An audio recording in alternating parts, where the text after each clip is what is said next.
फिल्मी इंसान presence the Conjuring 3। सो दोस्तों, ये फिल्म एक सच्ची घटना के बारे में है। और यहाँ हम देखते हैं कि ये फिल्म शुरू होती है 18 जुलाई 1981 में। यहाँ हम लॉरेन को ग्लैडवेल हाउस में पाए जाते हैं। यहाँ लॉरेंस डेविड नाम का 8 साल का बच्चे का एक्सोर्सिज्म डॉक्यूमेंट्री बनाने आ रहे रहते हैं। एक्सोर्सिज्म को फादर गॉर्डन करने वाले हैं।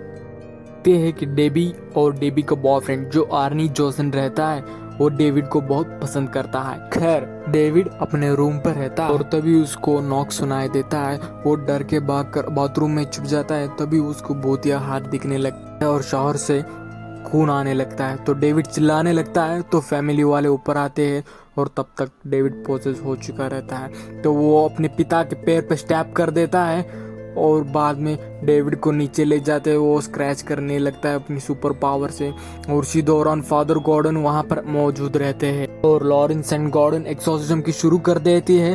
तो डेविड अजीब हरकतें करने लगता है। उसके हाथ पकड़कर विजन देखने लगते हैं तो उन्हें अजीब महसूस होता है और डेविड बहुत खतरनाक हरकतें करते रहता है।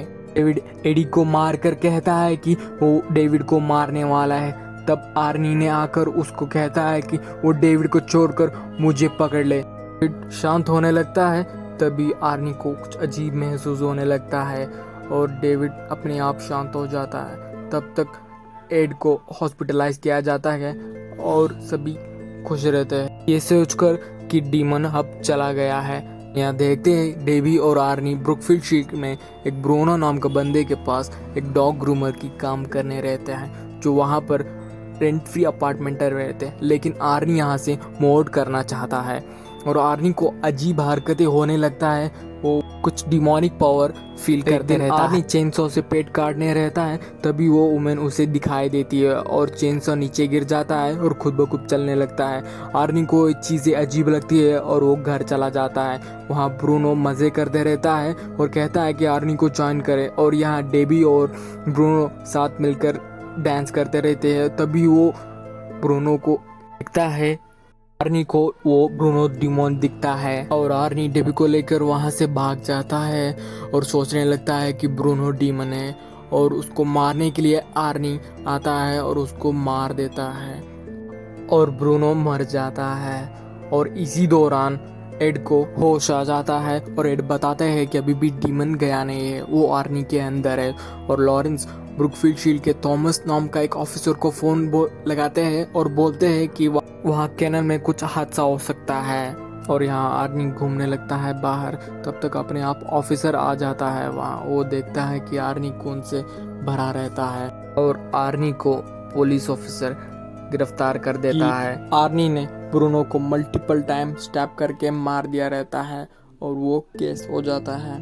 और यहाँ हम देखते हैं कि एड और लॉरेंस प्रिजन में पाए जाते हैं और बाइबल प्रसाद करते हैं आर्नी को।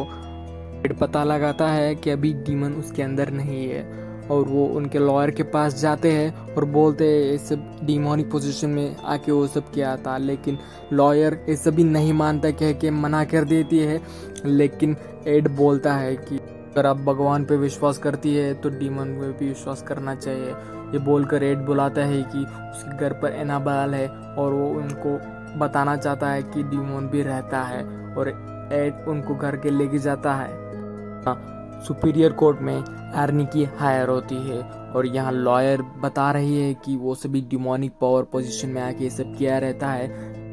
जज ये सब मना कर देता है और आर्नी को 5 साल की सजा के लिए अनाउंस कर देता है। और यहाँ लॉरेंस ने अपनी पिछली हादसे के बारे में सोचने लगती है और वो चली जाती है।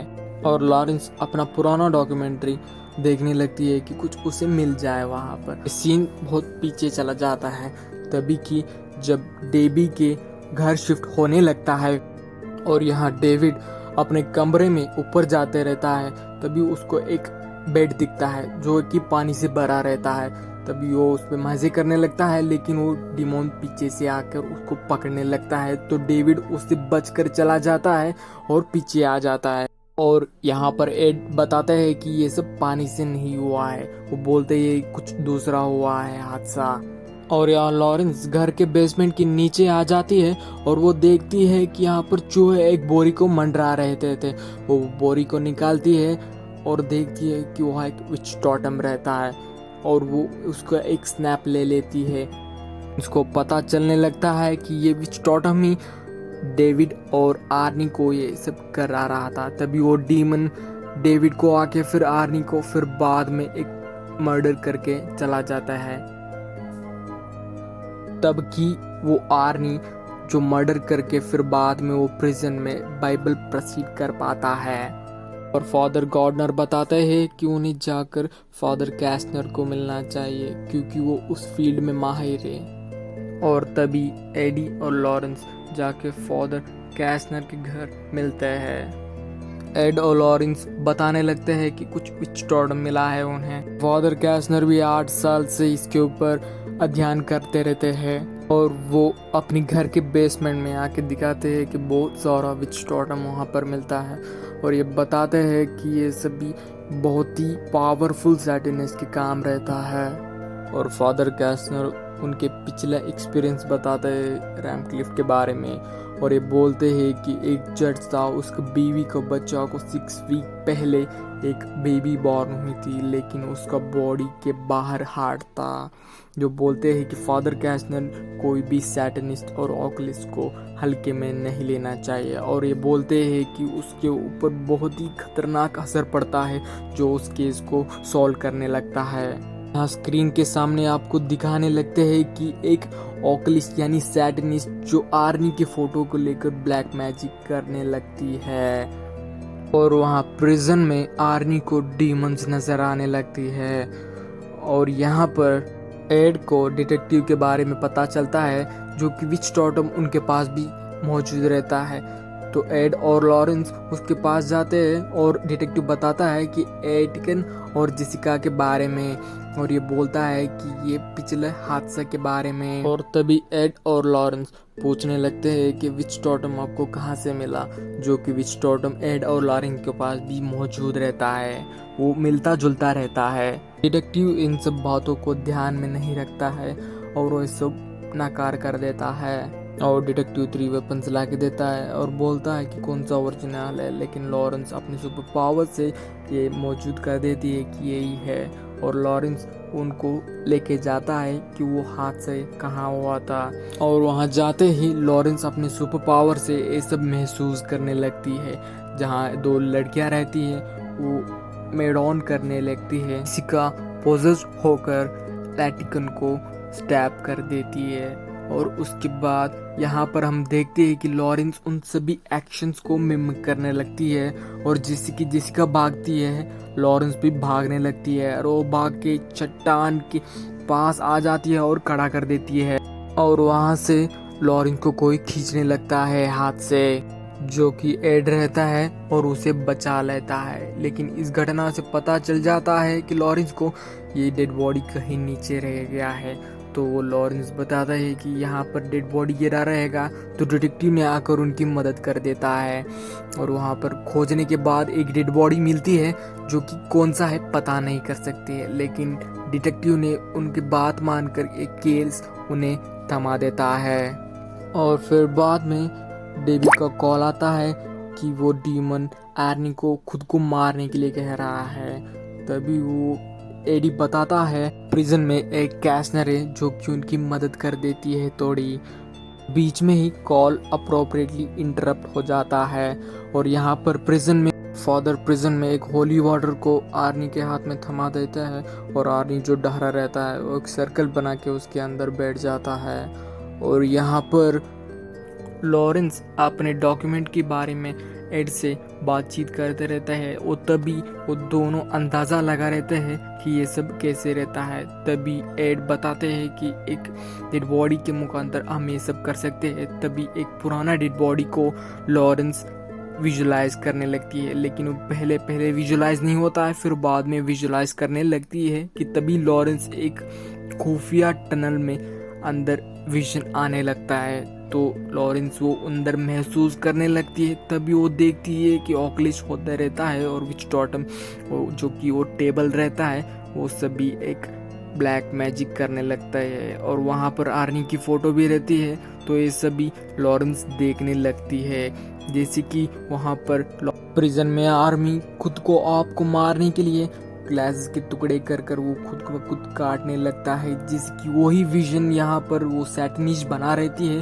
वो दिखता है। लेकिन लॉरेंस उन दोनों को बीच में इंटरप्ट करने के लिए चिल्लाती है, जो कि वो सब टूट जाता है और आर्नी बच जाता है। यहाँ पर सैटनिश उसको देखते हुए सामने आमने आती है और वहाँ पर लैब में एक मॉर्ग को जगा के लॉरेंस को मारने की कोशिश करती है, लेकिन वहाँ पर एड मौजूद रहता है और लॉरेंस को साइड में खींचकर उसको बचा लेता है। और यहाँ एड और लॉरेंस बहुत घबरा जाते हैं कि ये सब कैसे हो रहा है। और एड और लॉरेंस डेबी के घर आते हैं और एक बुक देते हैं, यहाँ पर बताते हैं कि कर्ज के बारे में, जो कि आर्नी को प्रोसेस किया गया है कि ताकि वो पहले मर्डर कर सके फिर बाद में वो सुसाइड कर सके। यहाँ पर आर्नी बच तो जाता है, लेकिन वो बहुत घबरा जाता है और उसे हॉस्पिटलाइज किया जाता है। लेकिन यहाँ पर एड और लॉरेंस उस घटना के बारे में सोचने लगते हैं कि यहाँ क्या हो रहा है। लॉरेंस बताते हैं कि उसको विजन्स में कुछ अंदर की टनल्स में एक ट्रैक की साउंड आ रही है, लेकिन वो सभी अंदाज़ा लगाते हैं कि यहाँ पर टनल्स ट्रैक्स कौन सा है। वो इस पर फाइंड आउट करते हैं और यहाँ एड बेहोश हो जाता है। तभी वो आँख खोलने लगता है तो नीचे जाता है उनके घर के नीचे, तो भी एक डोर खुला रहता है। वो देखता है कि वहाँ ऑकलिस आ रही रहती है और ऑकलिस उनको धमका कर थ्रेटन करके वहाँ से चली जाती है। लेकिन वो देखता है कि वो बॉडी एड को मारने आ रहा रहता है। तभी एड क्रॉस और प्रेयर से मुकाबला करते हैं और एड उसको मारने जाते हैं। तभी वो उनकी आँख खोलती है, वो देखते हैं लॉरेंस को मारने जाते हैं। तभी वो दोनों अंदाज़ा लगाते हैं कि वो ऑकलिस कितना पावरफुल रहती है कि उनकी विजन से वो कुछ भी कर सकती है। और यहाँ लॉरेंस जो कि उनके ऑफिस में एक फ्लावर को देखती है और ये बताती है कि फ्लावर क्या है। तभी एड आके उसको देखता है और उसको फोड़ देता है। और यहाँ पर हम देखते हैं कि फिर एक बार विच टॉटम नजर आता है। तभी वो एड लॉरेंस को बताता है कि अगला शिकार मैं हो सकता हूँ, तो एड बहुत चौंक जाता है। तभी लॉरेंस फादर कैसनर के यहाँ मूव आउट हो जाती है और यहाँ पर आर्नी को हॉस्पिटलाइज किया जाता है। और यहाँ पर एड उनका टैक्टिक्स के मुताबिक देखते हैं कि ये सब विच टॉटम यानी कि सैटनिस जो कर रही रहती है वो कहाँ पर होता है। तभी वो जेसिका के केस और आर्नी के जो हादसा हुआ रहता है उसके डिस्टेंस को मिलजुल के देखता है। तभी वो एक मैप बना पाता है। तभी वो देखता है कि उधर वैली के किनारे वो हादसा हुआ रहता है, जो कि जेसिका के कॉलेज के किनारे और आर्नी के घर के अगल बगल में रहता है। तभी फादर कैसनर का घर उधर ही रहता है। एड अंदाज़ा लगाता है कि दोनों विच टॉटम उधर ही आसपास में मिला रहता है। तभी उनको फादर कैसनर का नज़र आता है, तो उन्हें अंदाज़ा लग जाता है कि फादर कैसनर के घर जाना चाहिए। और एड निकलने लगता है। फिर वहाँ देखता है कि वो पहले ही निकल चुकी रहती है, तो एड बिना देर के वहाँ से निकल जाता है। और यहाँ पर लॉरेंस फादर कैसनर को इनकी हुई हादसे के बारे में बताते हैं कि कैसनर लॉरेंस को बताने लगती है कि उस कर्ज के लिए a child, A lover and a man of God चाहिए। फादर कैसनर उनकी बेटी के बारे में बता रहता है, जो कि एलिसन रहती है। और वो बताने लगते हैं कि जैसे 1932 में उनकी बेटी की बॉर्न हुई थी, लेकिन उस बॉर्न के दौरान उसकी बीवी मर चुकी रहती है।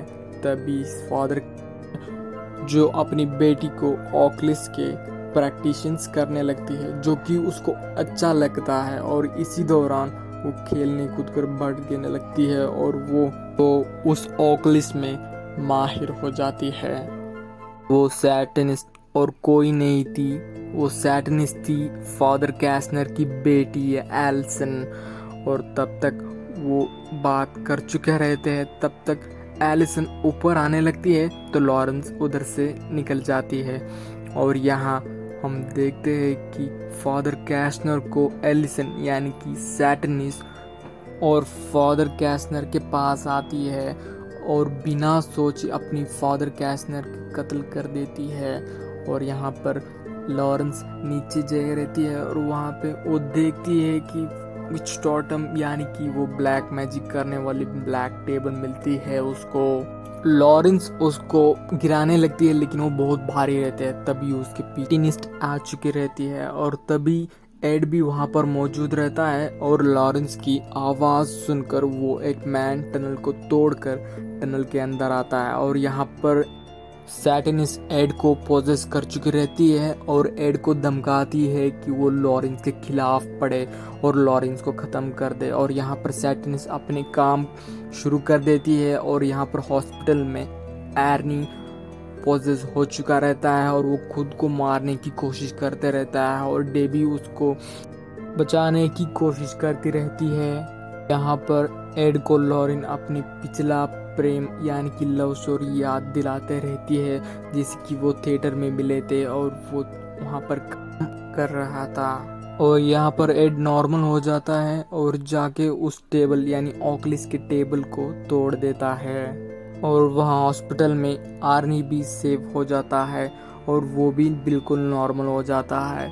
और फिर बाद में सैटिनिस यानी कि वो एल्सन रहती है, उसकी सोल की सौदा रहती है, तो एक डीमन आकर उसको भी मार देता है क्योंकि वो सैटिनिस कर्स को पूरा नहीं कर देती है, इसलिए वो डीमन उसको मार देता है।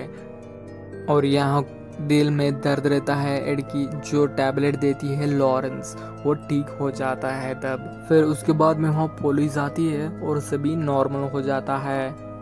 एड विच टोटम वगैरह सभी सामान अपनी म्यूजियम में रख देता है और यहाँ पर आर्नी को 5 साल की सजा मिलती है। उसके बाद आर्नी जेल में शादी कर लेता है और वो खुशी खुशी बाद में अपनी जिंदगी बिता रहती है। ऐसे ही सभी नॉर्मल हो जाता है। सो गाइस, आपको ये फिल्म कैसे लगी प्लीज सब्सक्राइब एंड कमेंट करके जरूर बताइएगा। Thank you.